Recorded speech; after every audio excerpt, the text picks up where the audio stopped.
Welcome back to the Bilge Brew Show. I'm Nate, Navy vet, RN, coffee roaster, and the guy who owns at least 3 coffee tools that look like they belong in a high school chemistry lab. I'm Mason, and I'm already nervous because today's topic is the Siphon coffee maker, also known as the device that looks like it could either brew coffee or summon a ghost. That's fair.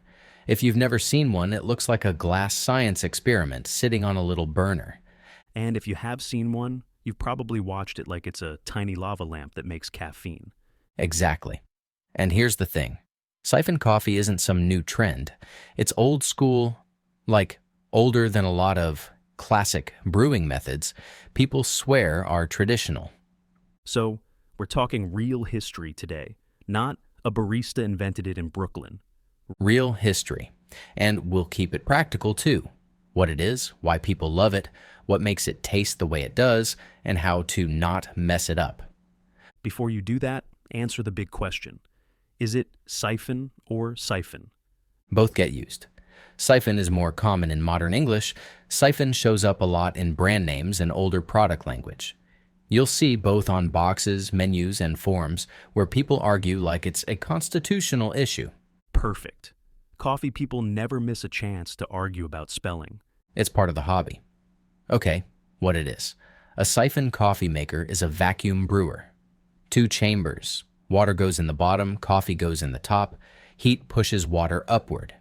Then, when you remove heat, gravity pulls brewed coffee back down through a filter. So, it's basically pressure and vacuum doing a handshake. That's a good way to put it. Vapor pressure pushes water up, and a pressure drop plus gravity pulls coffee down. And it tastes how? Usually clean, aromatic, and defined. Not muddy, not heavy sludge. It can feel almost tea-like in clarity while still being unmistakably coffee. So, why isn't everyone using it every day? Because it's a little more involved than tossing grounds in a machine and hitting a button. Also, it looks fragile, and people don't trust glass around heat. And also, it's dramatic. Yes, it's coffee theater, which is half the reason people love it. Okay, history time. Where does this thing come from? Vacuum brewing shows up in the early 1800s. There are references to an early vacuum coffee maker inventor in the 1820s, and then you see more patents and designs through the 1830s and 1840s. So, it's not one inventor, one moment. It's a lot of people refining an idea. Exactly. The concept, using pressure and vacuum to move water through coffee, gets iterated, and then it becomes a real consumer product in Europe. Hit me with the best human detail. I want the kind of history that sounds like a scene in a movie. One of the most repeated stories in siphon history is that a French inventor, often referred to as Madame Vassieux, patented a commercially successful vacuum brewer in the 1840s that looked elegant, like 2 glass balloons held in a frame. So it was designed to impress people at the table. Yes, it wasn't just make coffee, it was watch me make coffee. Coffee as a flex, Victorian edition. Exactly. And that matters because vacuum brewers weren't just kitchen tools. They were showpieces, something you brought out when guests were over. That's hilarious because nothing has changed. People still do it for guests. Nothing has changed. Okay, but how does it move from fancy European table show to thing I see in Japanese coffee shops? A few paths. Vacuum brewers became popular in different places at different times. In the US, they had a big moment in the early to mid-1900s, both stovetop and electric versions. In Japan, siphon brewing became part of coffee shop culture, especially in Kisaten-style cafes, where the brew method is part of the experience. So there was an American era and an Asian era. That's a good way to map it. The US had brands like Silex and later the famous Sunbeam Coffee Master. Japan had glass makers and coffee equipment companies that helped keep siphon brewing alive and refined. Sunbeam Coffee Master? That's the shiny chrome machine people freak out over at thrift stores, right? Yes, it looks like an Art Deco robot that makes coffee. And it's a vacuum brewer, just packaged in a mid-century appliance body. So siphon coffee used to be mainstream enough that your grandma might have had a vacuum brewer. Absolutely. Vacuum brewing was once common enough that companies were mass-producing it for everyday kitchens. And then it faded. Why? Convenience. Drip machines got easier. Automatic brewers took over. Vacuum brewing is great, but it asks you to pay attention. And attention is expensive. Exactly. And Now I want the weird, obscure facts. Give me the deep cuts. all right, one of my favorites. Silex wasn't just a brand name. It was marketed in a way that turned the name into a phrase. Basically, a neat little acronym-style claim about the method being sanitary and interesting in making good coffee. So even early vacuum coffee marketing was like, you're not just buying a brewer, you're buying a whole identity. Correct. And another weird one. During World War II, there were vacuum brewers marketed as mostly glass Victory models to conserve metal for the war effort.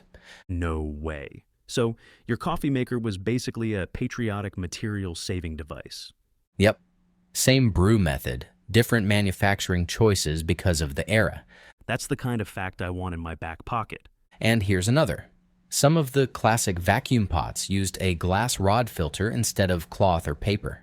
People loved them because the brew only touched glass, which felt pure and clean. So it's like the original no plastic, no paper, no off flavors argument. Exactly.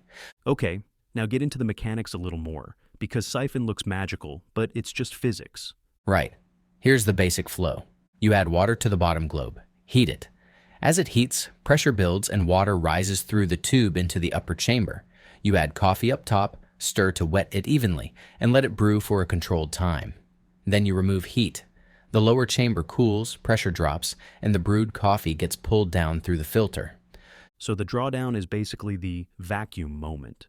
Yes, and it's why people get hypnotized watching it. What controls the flavor? The same stuff as always? Same fundamentals: coffee quality, grind size, water temp, ratio, time, and agitation. But Siphon is a little unique because it naturally tends to brew in a sweet temperature zone once the water is up top with the coffee, and the filter type can really change the cup.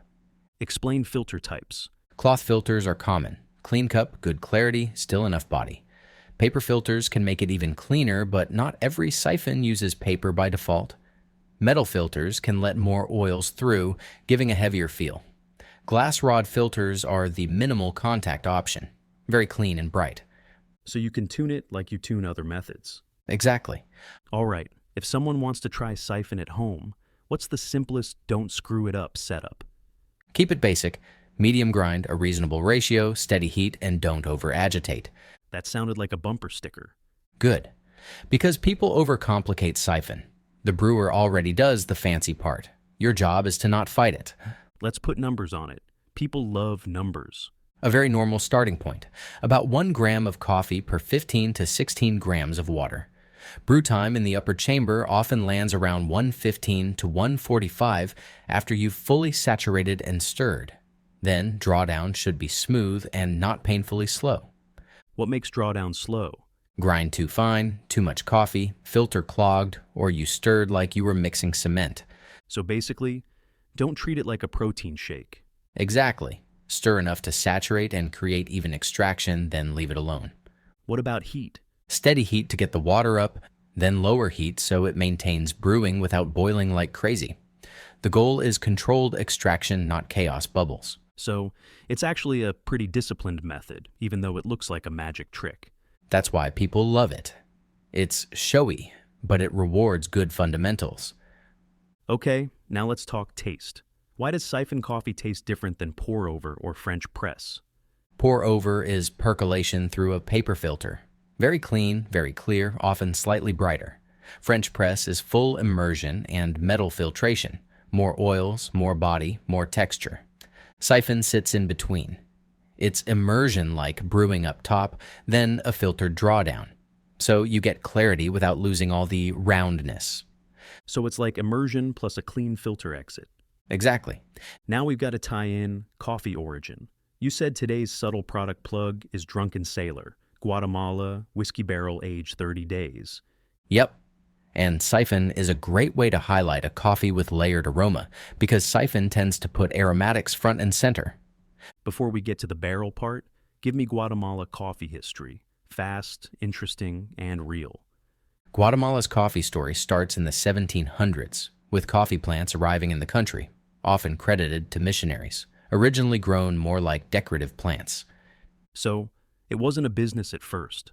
Right, it becomes a serious export crop later, especially as Guatemala's earlier export industries like indigo and cochineal dyes got hit by the rise of synthetic dyes in the 1800s. Coffee becomes the replacement cash crop that scales. So coffee didn't just grow because people loved it. It grew because economics forced a pivot. Exactly. And by the late 1800s, coffee becomes a massive export driver, so big that it basically dominates the national export picture for a long stretch. That's a big shift. Huge. And Guatemala's geography helps. Volcanic soil, high elevations, and a bunch of microclimates that produce distinct regional profiles. Give me a fun detail that makes Guatemala feel real, not just mountains and volcanoes.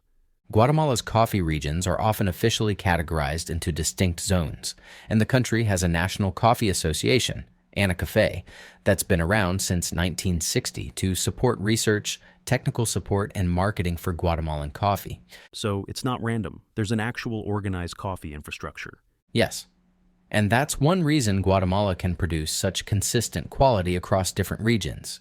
There's a system behind it. Okay, now let's add the whiskey barrel age piece, because that's what people will be curious about. Right? Barrel-aged coffee usually means the green, unroasted beans rest in barrels that previously held alcohol, like whiskey. So the beans absorb aroma compounds from the wood and whatever remains in the barrel environment. Then the coffee gets roasted. So it's not coffee soaked in whiskey. Correct. It's not booze coffee. It's aroma infusion. You're getting oak, sweetness, and that whiskey barrel vibe without dumping alcohol into your mug. And Drunken Sailor is aged 30 days in a whiskey barrel. Exactly.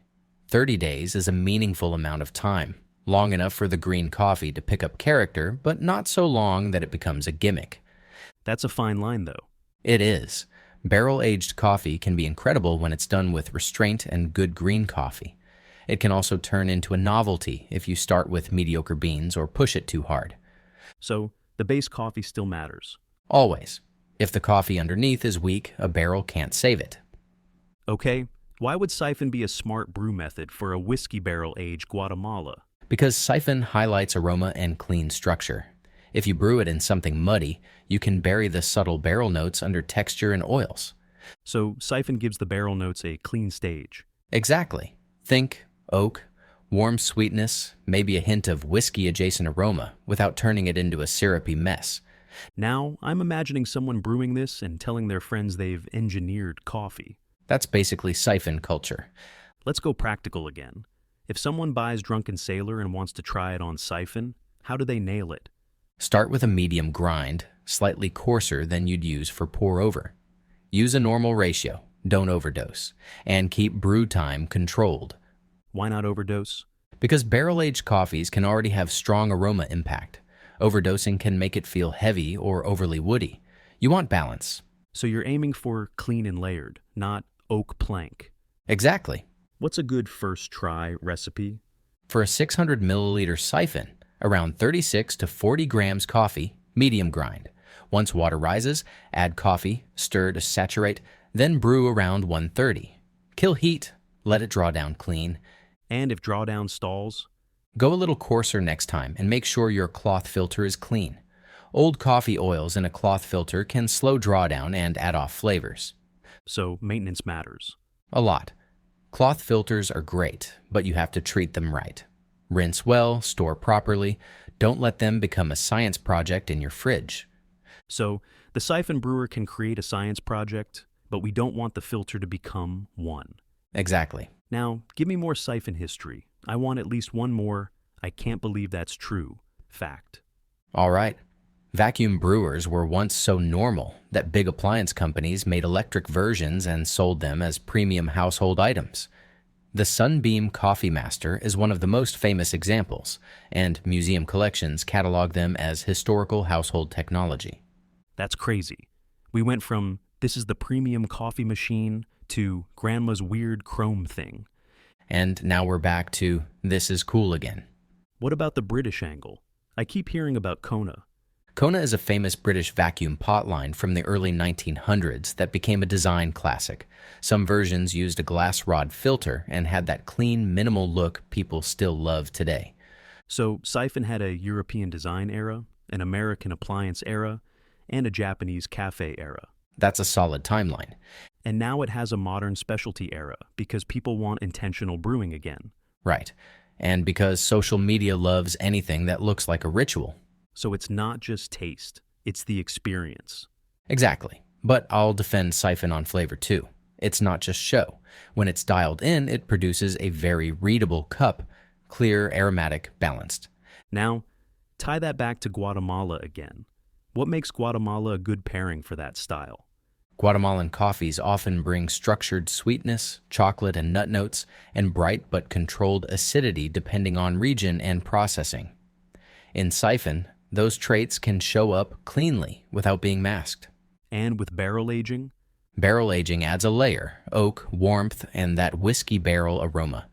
Guatemala's natural sweetness and structure can hold that layer without collapsing. So it doesn't get bullied by the barrel. Exactly. The coffee still feels like coffee. All right, what's the obscure fun fact about barrel-aged coffee that people don't expect? 1. Resting green coffee in barrels is a modern craft trend, but it also echoes older coffee trade realities. Beans used to be shipped and stored in whatever barrels were available, and those conditions could change flavor long before the idea of fresh is best became the rule. So, the idea is new as a deliberate craft move, but old as an accidental trade effect. Exactly. And Drunken Sailor specifically, aged 30 days in a whiskey barrel, fits right into that intentional but not gimmicky lane. That's the goal. You should taste coffee first, then notice the extra layer. Okay, sum it up for listeners who might be thinking, this sounds cool, but I don't want to buy a glass bomb. Siphon coffee looks intense, but it's just 2 chambers and heat control. It rewards basic discipline, the right grind, a sane brew time, and not overstirring. If you want a cup that's aromatic and clean, Siphon is worth trying. And if you want a coffee that pairs well with that clean, aromatic style, a single origin Guatemala, especially one with an added layer like a whiskey barrel-aged rest, can be a perfect match. That's the lane Drunken Sailor lives in. Exactly. All right, final question. If someone tries Siphon and hates it, what's the most likely reason? Bad grind, bad filter maintenance, or they let it boil like crazy and over-extracted. Most Siphon bad cups aren't because Siphon is flawed. It's because the inputs were sloppy.